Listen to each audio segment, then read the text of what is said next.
Third phase of moon. Welcome back. Blake Cousins here, Third Phase of Moon. I have an interview with David Wilcock that I wanted to share with you. We go into a discussion in regards to the Space Force and why the social media network is trying to basically suppress information that has some knowledge that needs to be revealed. What is the problem with the information on social media and why are they trying to hide it? What's going on here? Why would people be so upset about the secret space program? Why would they care? Why would if you want to call it that, the deep state, use social media against us in this way? In other words, if we're not telling you the truth, if this is all just a big make-believe, when you try to sanitize people's opinions, there's clearly an agenda behind that. And that is like popping open the manhole cover to a really dark sewer that a lot of people don't want to look at. But you know what? If we don't go deep within and try to find the reasons for why these very bizarre things are happening in our society, then we are doomed to repeat the same mistakes that we've been making all throughout recorded time. And I don't think that that's where we need to be as a society at this point. I think we need to transcend the idea of my way or the highway, might makes right, take it or leave it. This kind of stuff. The internet is supposed to be free. It's supposed to be something where everybody can talk. And that's another question that I've asked to people who are skeptical about the things that we talk about, like the secret space program. I asked them this question. Well, if you are so threatened by this information that you need a corporation to prevent you from even seeing it, don't you feel that you're cool enough, knowledgeable enough, smart enough, intelligent enough to understand for yourself what's true? Don't you feel that you have the pizzazz in your life to be able to decide whether you want to believe something? Do you really need a company like Facebook to tell you the truth? I've had different answers regarding President Trump and whether, in fact, he has been briefed on the extraterrestrial presence. One of the things that I think I can get away with saying, and there's always a risk here, is that Pete Peterson told me that during the time of the 2016 election, remember, Gaia was advertising our show Cosmic Disclosure on the front page of Drudge Report, which was grand central for all of the news related to the election. So there we are on the front page, being seen by millions and millions of people, and during that time, Pete had some episodes on the show. Somehow, according to Pete, Trump actually did phone him and asked him, is the stuff that you're saying in the show with David Wilcock actually true? And Pete said yes, and Trump said, thank you, that's all I need to know. It was a very short conversation. So, does Trump know what's really going on? And from what I've heard, again from Pete Peterson in this case, you don't get your full cosmic security clearance. Even as the President of the United States, they don't give you that clearance until you've been president for 2.5 years. And he hasn't quite been president that long yet. Because remember, the election was at the end of 2016, so you have the year 2017, 2018. So based on that statistic, Trump wouldn't be getting information about the cosmic level of clearance until mid-2019.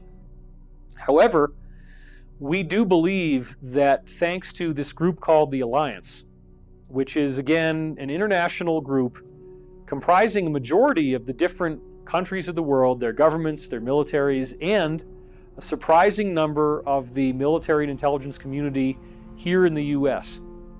They are all working now for a common goal, which is to stop this insanity that is going on with the globalist elite who are literally trying to depopulate the planet. They want to reduce how many people are here by billions. They even put that initiative out there in the so-called Georgia Guidestones, where it says that they want to bring the planet's numbers down to 500 million people. Now, I've heard from certain insiders that they've now bumped the number up to potentially as high as 2 billion, but that still means 5 billion people gone. And this is insanity. Remember, They do have very elaborate underground facilities that can hold millions of people. They have incredible underground drilling technology. They have the ability to build incredible cities in a relatively short time. And that is where a lot of our money is going.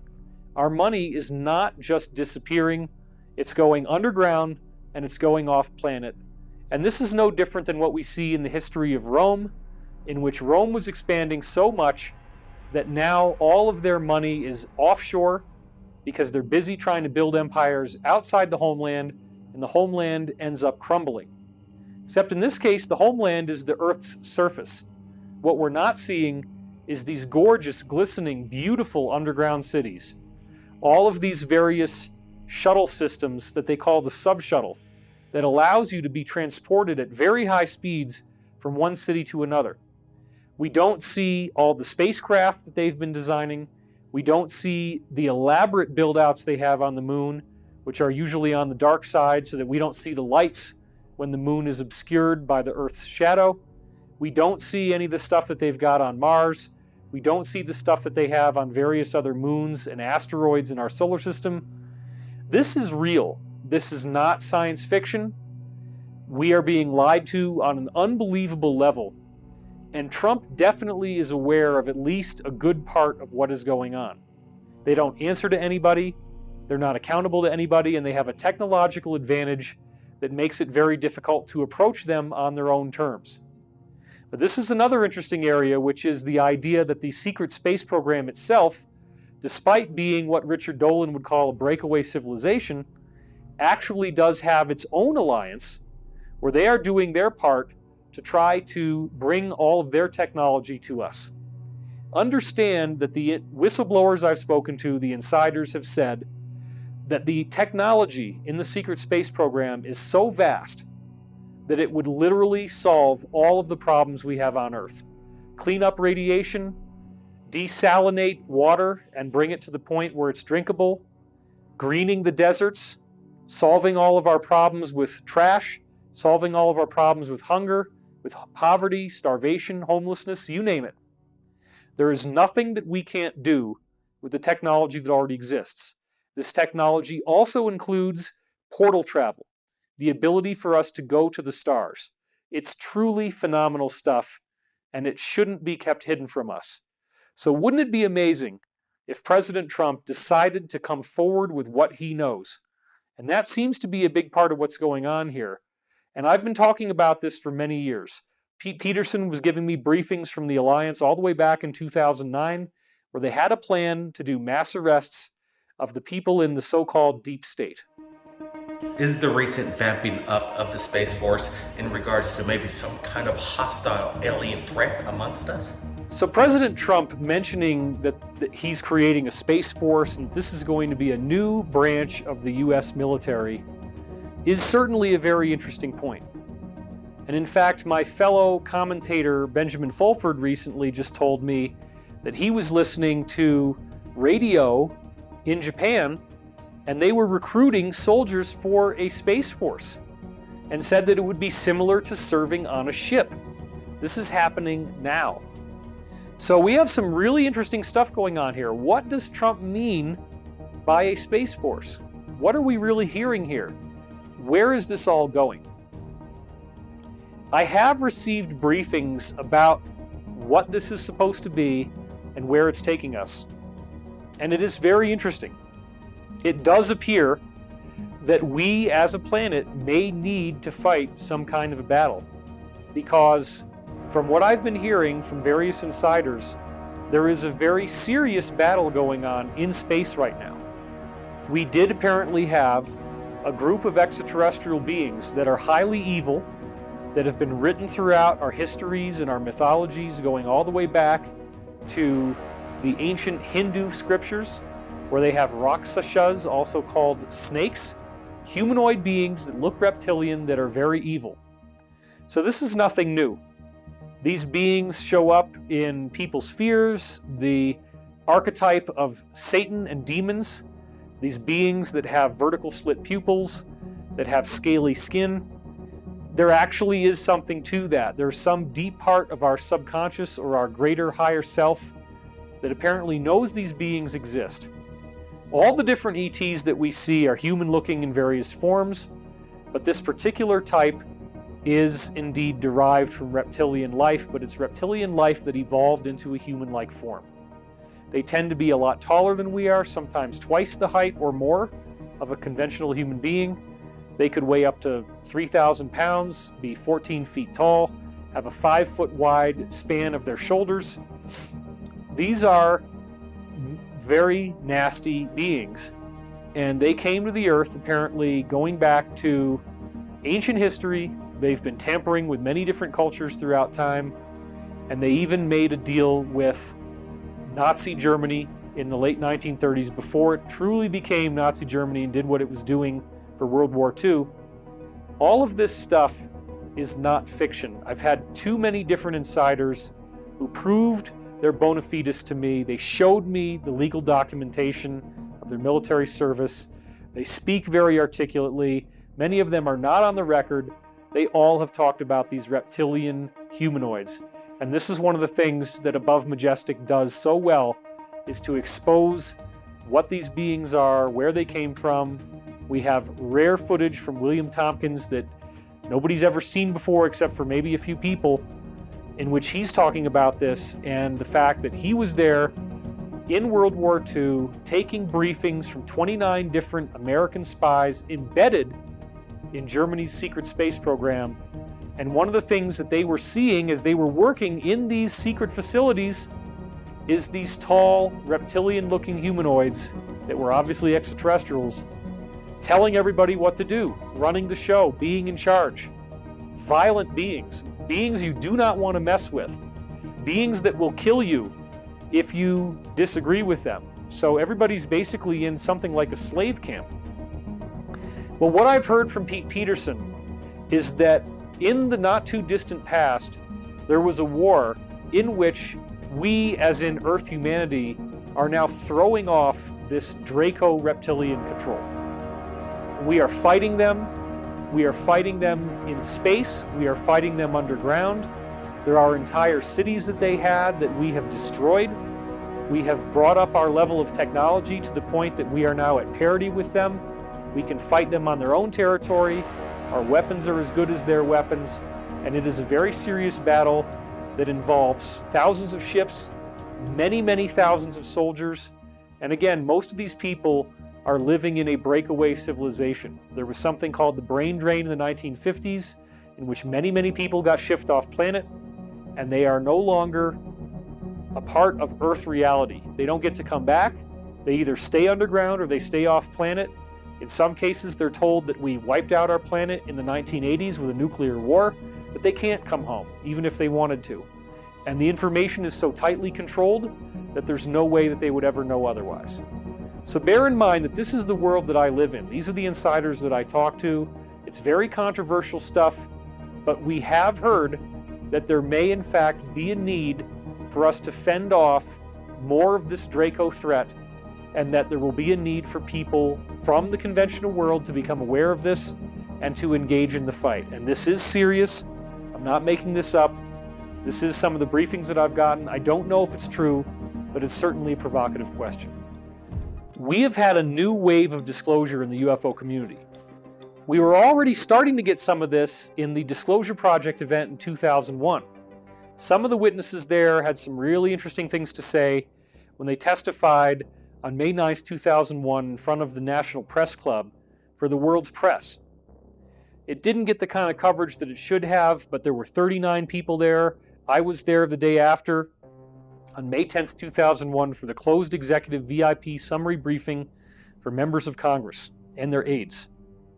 I got in as a VIP because I had gotten on to Coast AM with Art Bell, and that was enough to get me press credentials. I'm very, very glad that I got to go, and I did get to meet almost all of those 39 people at that event. That was my introduction to meeting insiders.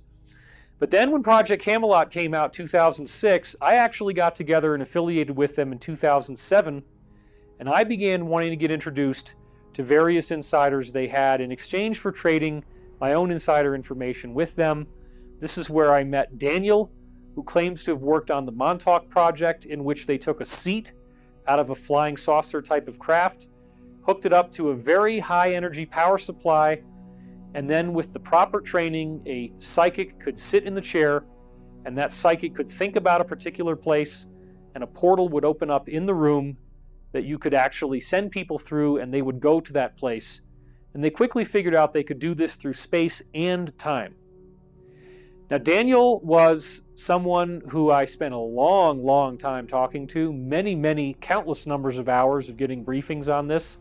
It's a very complicated story, but it fits in with what all the others are saying. Project Camelot comes forward, starts bringing out new information, and I start to meet some of these witnesses, and for whatever reason, they began telling me a lot more than they were telling Bill Ryan and Carrie Cassidy.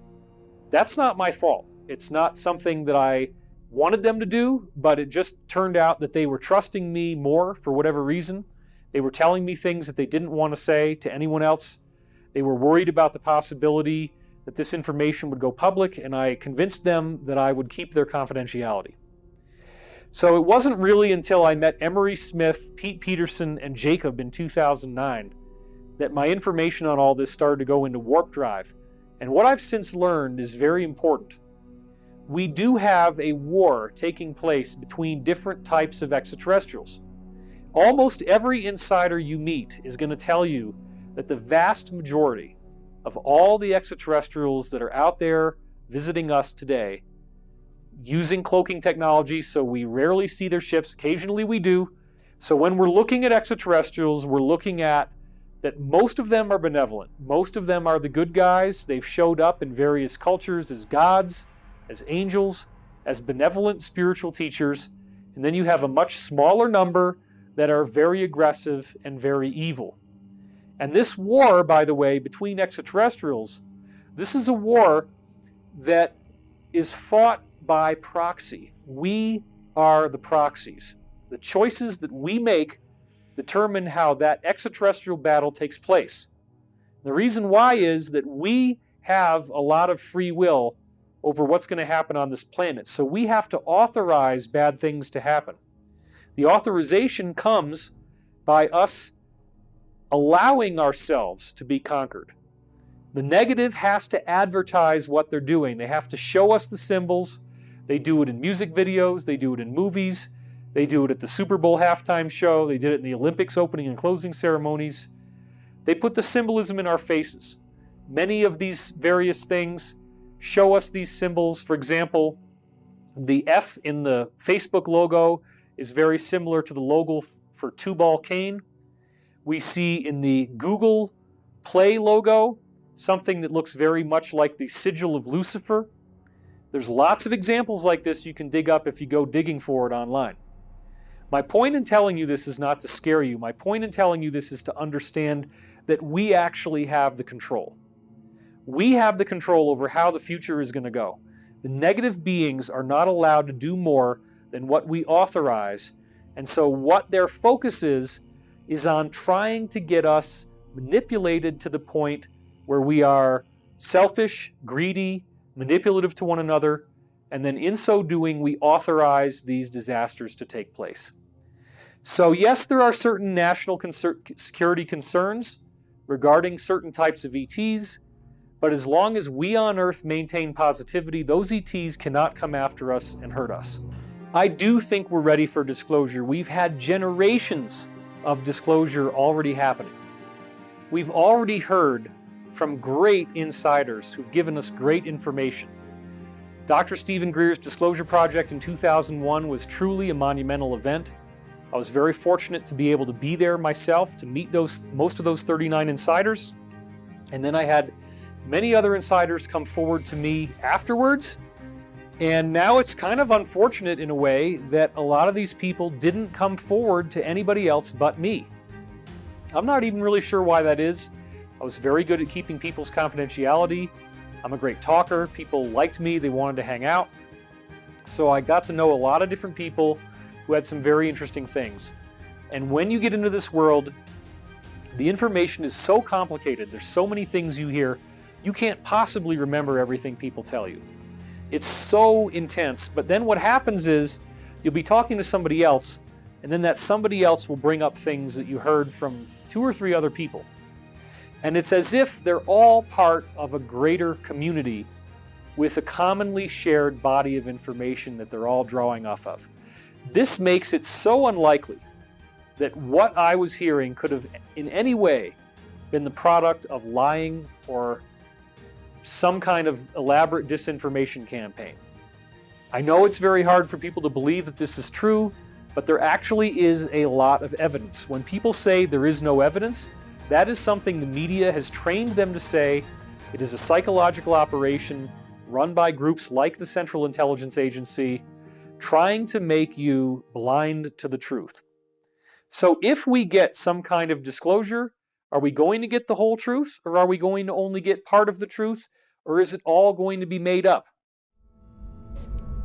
We stand at the birth of a new millennium, ready to unlock the mysteries of space, to free the Earth from the miseries of disease, and to harness the energies, industries, and technologies of tomorrow.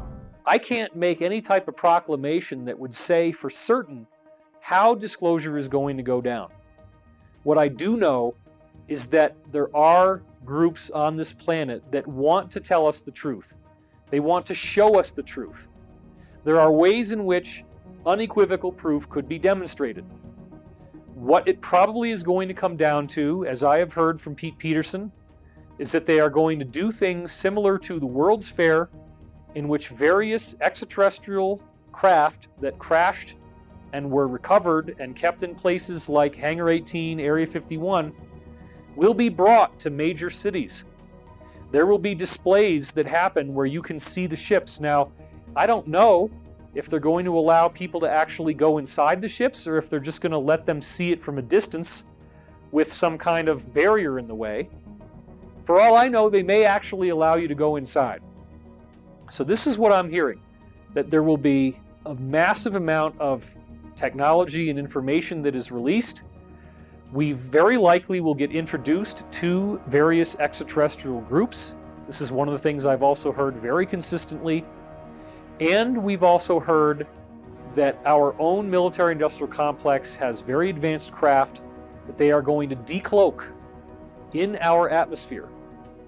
And again, people would say, well, yeah, that's a hoax, right? That's just a Project Bluebeam, it's a hologram. Not if they decloak it and they land it and then you get inside and take a ride and they film the whole thing and then you come back and other people go inside and they film it and they come back. We have the power to address our elected leaders. We can write them, we can do petitions, we can do peaceful protests, we can make our voices heard as an electorate. We can bring out the truth, we can speak truth to power, and we can allow ourselves to become those inquisitors who force disclosure to come to the surface, because we will not accept partial disclosure. We will not accept only hearing little bits of the truth. Remember that the things that I've been telling you come from multiple different insiders. There's actually a wealth of scientific evidence that backs all this stuff up. I've written 3 books now with Penguin Random House: The Source Field Investigations, The Synchronicity Key, and The Ascension Mysteries. There's over 1,000 academic references in Source Field. There's over 700 in Synchronicity Key, and there's over 400, I believe, in Ascension Mysteries. So this is a huge body of information. It's not something where I'm asking people to take my word for it. It's not simply the result of 1 or 2 insiders who can be easily debunked. This is the result of talking to dozens of different insiders, doing the scientific research to back up what they say. And we have wonderful YouTube channels like Third Phase of the Moon who are coming out with truly groundbreaking research every week, bringing you the information you need to understand what's happening in this world, fighting these powers that would try to keep the secrets from us. We can't be held down anymore. Our voices are becoming too strong. We're unifying as a community. We're bringing this message out. and we need your help. We need your help by watching things like Third Phase of the Moon. If disclosure does happen, who's gonna break it? Is it gonna be the United States? Could it be Russia? Could it be China? Or could it be the extraterrestrials themselves? What's your thoughts? I really would love to know the answer to this question just as much as anybody else. And again, it's like trying to read the tea leaves before this has actually happened. There are countries that have already tried to do disclosure, but the force of mainstream media censorship and control is very powerful.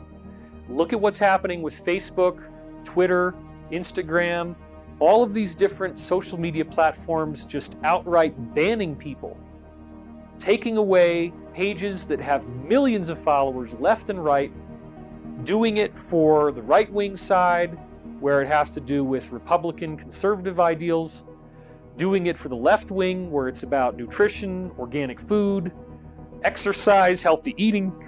They're doing it to everybody. And they're really doing it in this field of UFOs, conspiracy theory, conspiracy analysis, the secret space program. All of these mysterious secrets are coming together, and we are getting the truth out. We are the disclosure. So don't wait for a country like China or Russia or the United States to make an official announcement. We are doing this ourselves. You are helping by watching a movie like Above Majestic, a true disclosure phenomenon, a red pill movie that can take somebody who doesn't know anything and give them a truly alarming wake-up call to smell the coffee. This is not something that's going to take years. This is something that could take months.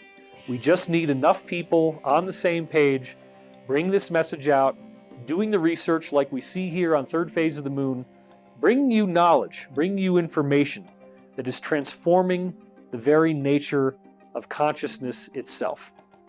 And with that, let's go to the next question. All right, David, I know you and Corey have been friends for quite some time. I just want to get your thoughts. When Corey was explaining to you some of these stories that he explains his visitation to the Antarctic and the war of the reptilians and the avian blues, what was your first thought?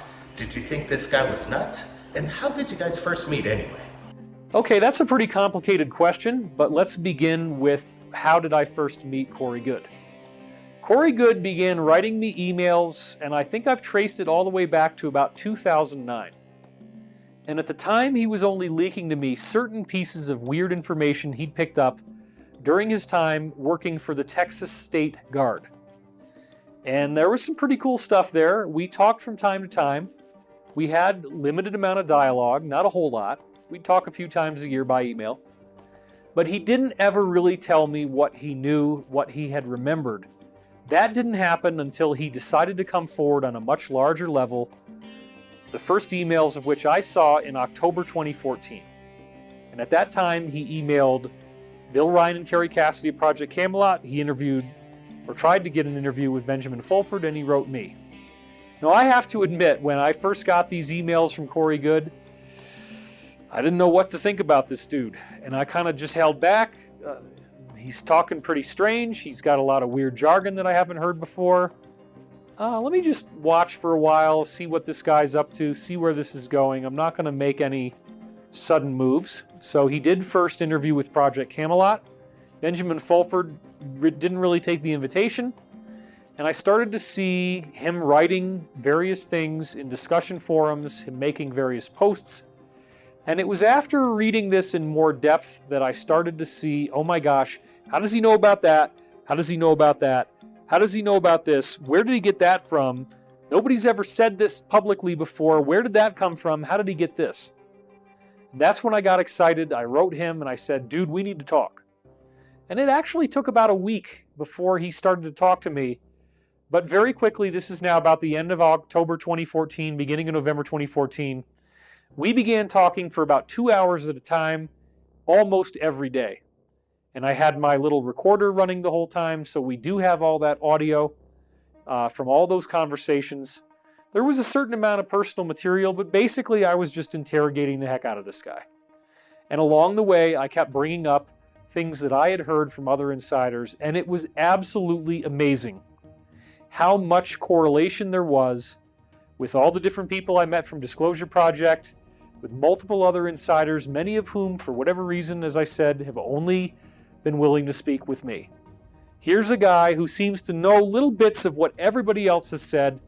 He's got this overarching degree of knowledge. It was stunning how many dots were connecting, names of programs, secret code words, very specific pieces of information, very quirky things in which I would start a sentence, he would finish it, and we both are talking about something that we both had heard about, or in my case I heard about it, in his case he had experienced it. Now, you mentioned in your question this idea of a war between the blue avians and the Draco reptilians, and I wouldn't really call it that, because the blue avians operate at a level where they don't directly interact with these reptilian beings.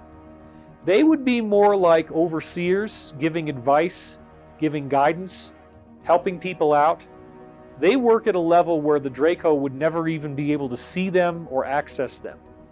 The war is really more of a war that's taking place between beings that we would consider to be living inside the Earth. They are what we would think of as angelic, and when they did end up meeting with Corey starting in March of 2015, it started with the blue avians, and it wasn't until later that he actually met with these inner Earth beings that called themselves the Anshar. Now, I have had dreams and visionary experiences with beings just like this my whole life.